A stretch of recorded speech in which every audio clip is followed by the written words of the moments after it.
नमस्कार दोस्तों, welcome to Byju's government exam prep channel. दोस्तों, आज हम लोग डिस्कस करेंगे डेली करंट अफेयर में 27 जुलाई 2021 के न्यूज़पेपर में से, जो कि आगामी exam CHSL combined graduate level, NTPC, intelligence bureau, Delhi police, CPUSI and other state services exam के साथ साथ बैंकिंग अवेयरनेस के लिए भी यह हेल्प करेगी। तो आइए हम लोग डिस्कस करते हैं आज के राष्ट्रीय मामले यानी नेशनल अफेयर्स, जो पहला सेगमेंट है। INS Talwar reaches Mombasa to participate in exercise Cutlass Express 2021।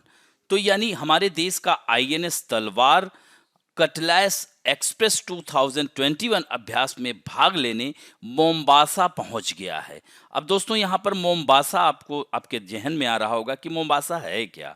तो मोम्बासा यह कीनिया में है, तटीय क्षेत्र पर स्थित शहर है। The Indian naval ship Talwar is participating in exercise Cutlass Express 2021 which commences on July 26, यानी यह 26 जुलाई से 6 अगस्त तक चलेगा। तो उसी में यह पार्टिसिपेट करने के लिए गया हुआ है। This exercise is an annual maritime exercise conducted to promote national and regional maritime security in East Africa and Western Indian Ocean. यानी अगर हम बात करें अगर अपने भारत की, तो इसके पश्चिम में यानी वेस्टर्न इंडियन ओशियन और इधर अफ्रीका महाद्वीप आ जाएगा, तो इसका पूर्वी तट, तो इसकी सुरक्षा हेतु यह जो अभ्यास किया जा रहा है। और इसमें जो है 12 पूर्वी अफ्रीकी देशों के अलावा US, UK, India and other international organization like IMO, INWE for critical maritime routes, Indian Ocean and UCAP, ये सोमालिया, इन सब लोग भाग ले रहे हैं। The visit of INS Talwar is line with India's policy toward maritime cooperation in Sagar. कभी कभी सागर का फुल फॉर्म भी पूछ सकता है, security and growth for all in the region and Indian Ocean region. तो IOR यानी भारत की जो नीति है, यह अभ्यास एकदम उसके अनुरूप है। तो इस तरह से कह सकते हैं कि सागरीय शक्ति में भारत भी दिन प्रतिदिन अपनी स्थिति को मजबूत कर रहा है, स्ट्रांग पोजीशन में आ रहा है। अब बढ़ते हैं दोस्तों, असम मिजोरम बॉर्डर वायलेंस। असम और मिजोरम के बीच सीमा विवाद आप लोगों ने सुना ही होगा। हाल ही में जो वहां पे संघर्ष हुआ है, there has been a bloody clash between the police of both the states on the border on the northeastern state of Assam and Mizoram। यानी पुलिसों के बीच में खूनी संघर्ष हो गया है। 6 police personnel of Assam have been killed, यह जो है मारे गए हैं, और कई जवान घायल हुए हैं। तो यानी दोनों राज्यों से घायलों की घटना की बात आ रही है। और दोस्तों, ये सीमा विवाद कोई नया नहीं है। This conflict is very old which is related to the border dispute between the two state.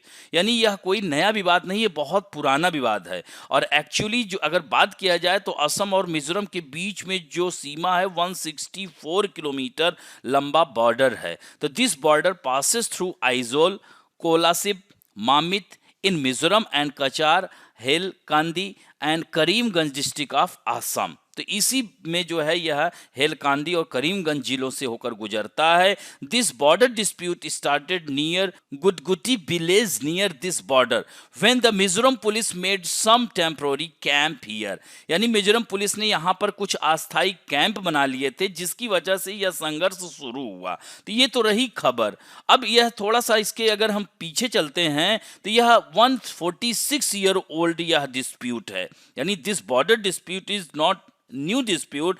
This dispute is 146 year old. In the year 1875, British had determined the boundary between Mizoram and Kachar in Assam. तो यह जो है काचर के बीच का सीमा निर्धारण किया था। कब? अंग्रेजों ने किया था। और the Mizoram was called Lushai hill. अभी भी हम लोग मानचित्र में देखेंगे तो लुशाई हिल कहाँ पाई जाती है? मिजोरम में पाई जाती है। Earlier only the states of Manipur, Tripura and Assam were in the north state. यानी नॉर्थ ईस्ट स्टेट में असम, मणिपुर और त्रिपुरा कहलाता था। तो Mizoram, Meghalaya, Nagaland, Arunachal Pradesh were earlier part of Assam. ये पहले इसी का भाग हुआ करते थे, which called as Greater Assam. तो however, some part of Arunachal Pradesh were then called the North East Frontier Agency, NEFA जिसे कहते हैं, which has separate from Greater Assam. People of different tribes lived in the area. यानी यहाँ पर बहुत सारी जनजातियाँ, जैसे मैंने आपको मैं पहले भी चर्चा कर चुका हूँ, जैसे अरुणाचल प्रदेश में ट्राइब्स पाई जाती हैं, डाफला, मिरी, अबोर, मिसमी, आपातानी, मिनियोंग। नागालैंड में अंगामी पाई जाती हैं, मिजोरम में मीजो, लाखेर, पाओ, क्रिस्टो, ये सब जनजातियाँ पाई जाती हैं। तो यहाँ अलग अलग समूह रहते हैं, whose language, culture and identity remain different from each other. तो on the basis after independence, Mizoram, Meghalaya, Nagaland and Arunachal Pradesh were separated from Assam and became separate states. तो ये अलग अलग स्टेट बन गए। यहाँ पर आप देख सकते हैं, यहाँ असम है और असम यह नॉर्थ ईस्ट स्टेट का एक ऐसा राज्य है जो सभी नॉर्थ ईस्ट स्टेट को टच करता है। ये देख सकते हैं, अरुणाचल प्रदेश को कर रहा है, नागालैंड को कर रहा है, मिजोरम को कर रहा है, मणिपुर को कर रहा है, यहाँ पर मणिपुर को कर रहा है, मिजोरम को कर रहा है, त्रिपुरा को कर रहा है, मेघालय को। तो 7 इंडियन कह सकते हैं। यहाँ पर आप देख सकते हैं मेघालय, त्रिपुरा, मणिपुर, मिजोरम, नागालैंड, अरुणाचल प्रदेश, और एक साथ साथ यहाँ पर अगर हम बात करते हैं असम को, तो वेस्ट बंगाल को भी टच कर रहा है। और ऊपर जो है यहाँ पर देख सकते हैं कि यह भूटान को भी टच करता है, ये भी ध्यान रखेंगे। तो इस तरह से यहाँ 2 इंटरनेशनल यानी बांग्लादेश को भी ये टच कर रहा है यहाँ से, और इधर भूटान को कर रहा है, और 7 जो है इंडियन स्टेट को टच कर रहा है। और असम के मुख्यमंत्री हेमंता बिस्वा शर्मा जी हैं और जोरामथांगा मिजोरम के मुख्यमंत्री हैं। तो इस तरह से गृह मंत्रालय पूरी तरह से यहाँ पर एक्टिव है और वो कह रहे हैं कि म्यूचुअल कोऑपरेशन के द्वारा ही इस संघर्ष को समाप्त किया जा सकता है। अब बढ़ते हैं दोस्तों, उत्तर प्रदेश गवर्नमेंट लॉन्च्ड माई गॉव मेरी सरकार पोर्टल, यानी माई गॉव मेरी सरकार पोर्टल को लॉन्च किया है। किसने? उत्तर प्रदेश सरकार ने। उत्तर प्रदेश सरकार के मुखिया कौन है? योगी आदित्यनाथ। तो दोस्तों 26 जुलाई को ही माई गवर्नमेंट.इन पोर्टल जो केंद्र सरकार का है उसके 7 वर्ष पूर्ण हुए। उसी के उपलक्ष्य में कारगिल दिवस के दिन उत्तर प्रदेश सरकार ने माई मेरी सरकार पोर्टल को लॉन्च किया है। और according to the spirit of Antyodaya of Pandit Deendayal Upadhyay, उनका मानना था कि अंतिम पंक्ति पर बैठे व्यक्ति को भी शासन या योजनाओं का लाभ मिले। तो इसी को देखते हुए यह प्रोग्राम लॉन्च किया गया है। इससे क्या है कि हर व्यक्ति इससे कनेक्ट हो सकेगा, अपनी बातों को रख सकेगा। और दोस्तों उत्तर प्रदेश याद रखिएगा कि इंडिया में एक ऐसा स्टेट है जो पॉपुलेशन वाइज नंबर 1 पे है, और इसकी एक और खासियत है कि सबसे ज्यादा स्टेट को ये टच करता है। एंड इंटरनेशनल बाउंड्री भी देखिए नेपाल को टच करता है, इधर उत्तराखंड, हिमाचल प्रदेश, हरियाणा 3 राज्य को स्पर्श करता है। फिर इधर आप आ जाइए, दिल्ली एनसीआर रीजन है यानी केंद्र शासित प्रदेश को भी टच कर रहा है, राजस्थान को करता ही है, मध्य प्रदेश को सबसे ज्यादा करता है, इधर छत्तीसगढ़ को भी कर रहा है, झारखंड, बिहार। तो देख रहे हैं कितने हो गए state, 1 2 3 4 5 6 7 8 and 1 union territory 9 and 1 international boundary 10। तो इतने स्टेट को यह टच करता है, ये भी ध्यान रखेंगे। अब बढ़ते हैं दोस्तों इंटरनेशनल अफेयर्स में। North south Korea hotline service started, और यह बहुत ही बड़ी बात है क्योंकि जैसे भारत और पाकिस्तान के बीच नूरा कुश्ती चलती रहती है, उसी तरह से उत्तरी कोरिया और दक्षिणी कोरिया के बीच भी यही हालात होते हैं। तो the hotline between South and North Korea has been made operational once again, फिर से एक बार शुरू कर दिया गया है। तो this hotline was unilaterally close by north Korea last year, या लास्ट ईयर जो है नॉर्थ कोरिया ने एकदम बंद कर दिया था। तो now both the countries have once again agreed to strengthen the relationship, यानी इस संबंध को आगे बढ़ाने के लिए फिर से दोबारा प्रयास कर रहे हैं। और इस तरह से चूंकि अभी उत्तरी कोरिया के हालात बहुत नाजुक हैं, वहां की अर्थव्यवस्था इकोनॉमी पूरी तरह से डिस्ट्रॉय हो चुकी है, खासकर इस कोरोना नामक महामारी की वजह से। हालांकि पूरा विश्व ही अर्थव्यवस्था, हर पूरे विश्व की अर्थव्यवस्था जूझ रही है। तो this is step taken for the betterment of relation between the 2 Korean nation, और यह जो कदम उठाया गया दोनों देशों के बीच संबंध, और इसके साथ साथ अमेरिका के साथ भी संबंध इसके अच्छे हो सकते हैं, यानी अमेरिका के संबंधों पर भी इसका असर पड़ेगा, क्योंकि दक्षिण कोरिया और अमेरिका में काफी अच्छे संबंध हैं। तो ऐसे में जो है दक्षिण कोरिया और अमेरिका के बीच होने वाले जो कह सकते हैं एक्सरसाइज, उन सब में भी हालांकि नॉर्थ कोरिया मना करना चाहेगा, लेकिन हो सकता है कि साउथ कोरिया नॉर्थ कोरिया को समझाने का प्रयास करे और अमेरिका से भी संबंधों को नॉर्मल करने का प्रयास करे। अब देखिए यहाँ पर यह नॉर्थ कोरिया है, इसकी कैपिटल प्योंगयांग है और ये 38 डिग्री पैरेलल लाइन है। इट इज कह सकते हैं separate to North Korea and south Korea है। उत्तरी कोरिया दक्षिण कोरिया के मध्य गुजरती है। इधर से आप जापान है। साउथ कोरिया की कैपिटल सियोल है, ये भी इंपॉर्टेंट है। और इधर ऊपर आप देख सकते हैं चाइना, ऊपर रशियन फेडरेशन है, इसको स्पर्श करता है। अब बढ़ते हैं अर्जेंटीना। ये क्या है? साउथ अमेरिकन कंट्री है। साउथ अमेरिका यानी दक्षिण अमेरिकी महाद्वीपीय देश है और यहाँ की एक कॉर्फो लेक है जो कि देख रहे हैं, इसका कलर देख रहे हैं यहाँ पे, पिंक हो गया, ब्राइट पिंक। और किसकी वजह से हो गया? Due to pollution caused by sodium sulphide. तो सोडियम सल्फाइड की वजह से अर्जेंटीना की कॉर्फो झील चमकदार गुलाबी रंग की हो गई है। तो इन द साउदर्न पैटागोनिया, अब देखो पैटागोनिया का मरुस्थल भी है। It is the desert which is temperate desert, यानी शीतोष्ण यानी ठंडा मरुस्थल है। ये कहाँ है? अर्जेंटीना में है। यहीं पंपास भी पाया जाता है, शीतोष्ण कटिबंधीय घास के मैदान, जिसे टेम्परेट ग्रास लैंड कहा जाता है। तो यहाँ की पूरी झील गुलाबी पानी हो गया है। Expert and environmental activities says that the reason for the lake turning pink is a chemical that is used to export lobster, यानी झींगा मछली को निर्यात के लिए यह केमिकल का प्रयोग किया जाता है जिसकी वजह से इसका रंग गुलाबी हो गया है। यानी according to experts the colour of the water of this lake is due to sodium sulphate. ये याद रखिएगा, sodium sulphate which is an antibacterial product which is used in fish factory, जो कि फैक्ट्रियों में, मछलियों की फैक्ट्री में इसका मछलियों में इस्तेमाल किया जाता है।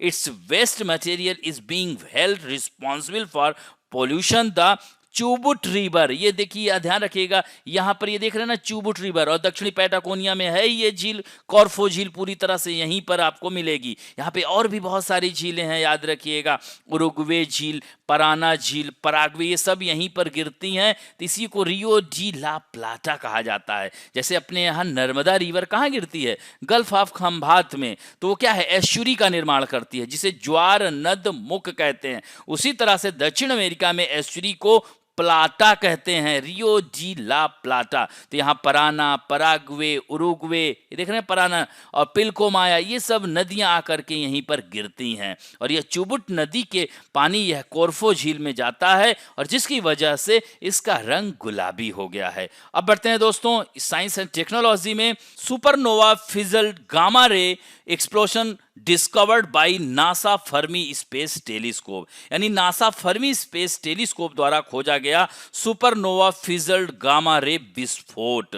यानी नासा का जो Fermi gamma ray space telescope है has discovered an explosion that will be the smallest gamma ray explosion, यानी GRB ever observe by a team of astronomer. यानी यह जो है अंतरिक्ष में स्थित खगोल वैज्ञानिकों के द्वारा यह खोज की गई है कि अब तक का यह सबसे छोटा गामा रे विस्फोट है। और this explosion happened after the death of A giant star, यानी यह विस्फोट किसी विशाल तारे की मौत के बाद हुआ है। तो this was named the supernova fizzled gamma ray विस्फोट, इसका नाम ही रखा गया है। और दोस्तों यह इसलिए महत्वपूर्ण हो जाता है कि यह हमारे देश के भी एक वैज्ञानिक इससे जुड़े हुए हैं। डॉक्टर, इनका नाम ध्यान रखिएगा, Shashi Bhushan Pandey, senior scientist of Aryabhatta observational science research institute, जिसे एरीज कहते हैं, was also included in the team of astronomer who discovered it. तो ये बहुत ही महत्वपूर्ण हो जाता है। अब बढ़ते हैं दोस्तों इंपॉर्टेंट स्कीम में। आज हम बात करेंगे राष्ट्रीय Gokul mission scheme. This scheme is based on, कह सकते हैं कि ये भी मिशन कह सकते हैं कि किसानों की आय को दुगना करने में यह भी महत्वपूर्ण भूमिका निभाएगा। तो apart from agriculture the second largest source of income for Indian farmer is animal husbandry, यानी कह सकते हैं कि पशुपालन दूसरा प्रमुख व्यवसाय है। तो to promote this many scheme are being run by the animal husbandry and dairy department of the central government. और यह स्कीम 2014 से शुरू की गई। 2025 करोड़ रुपए के बजट के साथ राष्ट्रीय गोकुल मिशन योजना को स्टार्ट किया गया था। इसमें क्या है, सबसे महत्वपूर्ण है कि इंडिजिनस बोवाइन ब्रीड्स यानी स्वदेशी गोजातीय नस्लों का विकास और संरक्षण किया जा सके। ज्यादातर हमारे पास विदेशी जो है गायों की नस्लें आ रही हैं, तो यहाँ पर कोशिश की जा रही कि हम स्वदेशी गाय की नस्लों को बढ़ावा दें उनके विकास में। तो इस तरह से किसान पशुपालन में अधिक से अधिक देसी नस्लों को तरजीह दें, इसलिए यह मिशन स्टार्ट किया गया है। अब बढ़ते हैं दोस्तों, now we have to discuss international and national personality. आज हम बात करेंगे, यह इंटरनेशनल पर्सनालिटी हैं भारतीय उद्योगपति Yusuf Ali. Abu Dhabi chamber of commerce and industry का इनको वाइस प्रेसिडेंट नियुक्त किया गया है, उपाध्यक्ष बनाया गया है अबू धाबी जो है एक अबू धाबी का यानी Abu Dhabi chambers of commerce and industry का। तो this organisation overseas all businesses in the United Arab Emirates, यानी यह निगरानी रखता है। और तो 29 सदस्यीय बोर्ड में अकेले ये भारतीय हैं मिस्टर यूसुफ अली, और इनका यह ग्रुप है लुलु ग्रुप के यह अध्यक्ष और प्रबंध निदेशक हैं। दोस्तों, केरल में आई बाढ़ में इन्होंने बहुत सारा जो है फंड रेज किया था, दिया था, लोगों को फंडिंग किया था और हेल्प किया था। और इस तरह से केरल के त्रिशूर जिले के नाटिका के ये निवासी भी हैं, इन्हें पद्मश्री अवार्ड भी मिल चुका है, ये भी पॉइंट याद रखिएगा। अब बढ़ते हैं दोस्तों बुक्स एंड अवार्ड्स में। आज हम बात करेंगे एपीजे अब्दुल कलाम जी की। आज ही के दिन 2015 में इनका निधन हुआ था, 27 जुलाई। कहाँ? शिलांग में, जबकि रामेश्वरम में इनका जन्म हुआ था। यह missile man of India, Bharat के राष्ट्रपति भी रहे हैं, भारत रत्न प्राप्त करता रहे हैं, और इनकी 25 किताबों को संस्करण आपको आज हम देंगे, क्योंकि इनकी किताबें अक्सर आप लोगों की परीक्षाओं में आती हैं। तो India 2020, wings of fire, ignited mind, जब कभी खाली हो इनकी पुस्तकों को भी पढ़ने का प्रयास करें। द ल्यूमिनस स्पार्क, गाइडिंग शोल, ये सब इनकी पुस्तकें हैं। मिशन ऑफ इंडिया, इसका जो पब्लिकेशन ईयर 2005 है। इससे inspiring thoughts, you are born to blossom, the scientific India and failure to success. इस तरह से यह टारगेट 3 बिलियन, यह सिर्फ भारत ही नहीं, 3 billion people of the rural world, यह पूरा यानी providing on rural urban amenities concept इन्होंने दिया था। यू आर यूनिक, ये भी पुस्तक है। Turning point, indomitable spirit, spirit of India, thoughts for change, ये सब पुस्तकें इन्हीं की हैं। My journey, governance for growth in India, manifesto for change, forge your future, यह सब बियॉन्ड 2020, द गाइडिंग लाइट, यह सब पुस्तक इन्हीं की है, इन्हें याद रखेंगे। अब बढ़ते हैं दोस्तों banking and finance related news में। आईएफसी यानी इसको क्या कहेंगे, इंटरनेशनल फाइनेंस कॉर्पोरेशन, यानी $250 मिलियन का ऋण देगा किसको? एचडीएफसी को। फॉर द किसके लिए? फॉर यानी भारत की सबसे बड़ी housing finance company green housing के लिए यह करेगा। और यह इससे क्या होगा? Green housing is largely regarded as a luxury market in the country but given its climate benefit, यानी पेरिस जो जलवायु समझौता हुआ उसके तहत हम लोगों को ग्रीन बिल्डिंग बनाना है, उसमें यह मदद करेगा। इस तरह से भारत में 25% वित्त पोषण हरित किफायती आवास के लिए निर्धारित किया गया है, जिससे भारत में इस बाजार को प्रोत्साहित करने की संभावना है, और इससे बहुत सारी नौकरियां, रोजगार, ये सब भी होंगे। और green energy efficient housing can help cut emission as residential housing account for about 24% of the country's electricity consumption। सोचिए, यानी कि जो हरित ऊर्जा कह सकते हैं कि उत्सर्जन कटौती में बहुत सारा मदद कर सकती है। क्यों? क्योंकि आवासीय जो आवास है देश की कुल बिजली खपत का 24% है। सोचिए अगर ये कंट्रोल कर दिया तो कितना ज्यादा हम पोल्यूशन यानी अपने इकोसिस्टम को मजबूत कर पाएंगे। इसी में थोड़ा सा जान लीजिए आईएफसी के बारे में और एचडीएफसी दोनों के बारे में हमने दिया हुआ है। अब बढ़ते हैं दोस्तों स्पोर्ट न्यूज में। फेंसर भवानी देवी, हालांकि यह पदक नहीं जीत पाई, लेकिन प्रधानमंत्री तक इनकी बात पहुंच गई और प्रधानमंत्री ने इन्हें प्रोत्साहित किया। तो उन्होंने बोला कि मैं जीत नहीं पाई, इसके लिए माफी मांगती हूं। तो तुरंत हमारे देश के प्रधानमंत्री ने इनको प्रोत्साहित किया। तो इस तरह से ओलंपिक के इतिहास में पहली ऐसी तलवारबाजी में क्वालिफाई करने वाली पहली भारतीय महिला है भवानी। वह जो है दूसरे मैच में रियो ओलंपिक के सेमीफाइनल में जगह बनाने वाली ब्रूनेस से 7-15 से हार का सामना, हालांकि वह 15-3 से हराकर दूसरे दौर में प्रवेश किया था। और दोस्तों, तलवारबाजी यानी फेंसिंग 1896 ओलंपिक का हिस्सा है, मगर कोई भी भारतीय अभी तक क्वालिफाई नहीं कर पाया था। यही हमारे लिए गौरव की बात है। टोक्यो ओलंपिक में बॉक्सर लवलीना बोरगोहेन पहुंची क्वार्टर फाइनल में। यह भी बहुत ही महत्वपूर्ण है। This is the first Olympic for Indian women boxer Lovlina, यानी लवलीना का यह पहला ओलंपिक गेम है जिसमें वह क्वार्टर फाइनल में पहुंच गई हैं। तो इस तरह से इनसे पदक की आस लगाई जा सकती है। अब बढ़ते हैं, let us talk about some important fact.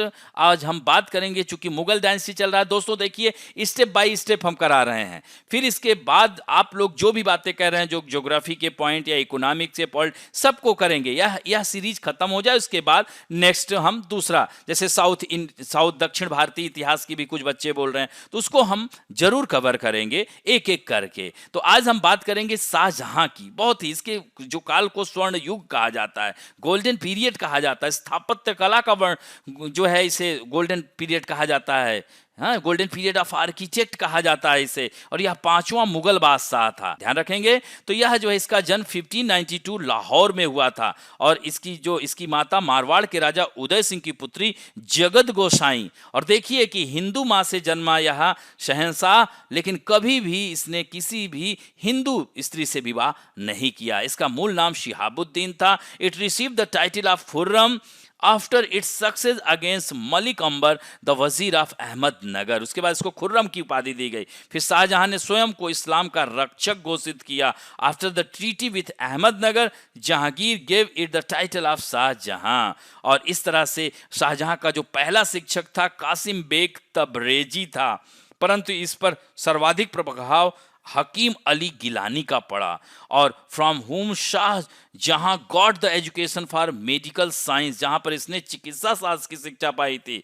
और शाहजहां ने अपनी दादी रुकैया बेगम से भी तुर्की में शिक्षा पाई थी। और दोस्तों, 1612 में इसने अर्जुमंद बानो से विवाह किया, जिन्हें यह नूरजहां के भाई आसफ खां की पुत्री थी। और इन्हें ही मुमताज की उपाधि, मालिकाए जमानी की उपाधि से नवाजा था। इनसे 14 संतानें थीं, जिसमें 7 जीवित रहीं, और जिसमें 4 बेटे और 3 बेटियां। दारा शिको, शाह सुजा, औरंगजेब, मुराद, जहां आरा, रोशन आरा, गौहन आरा। इनकी बेटी लास्ट में वह कभी भी उन्हीं के साथ रही हमेशा। तो इस 1631 में मुमताज की मृत्यु हो गई और शाहजहां ने मुगल सम्राट की राजधानी आगरा से दिल्ली स्थानांतरित किया।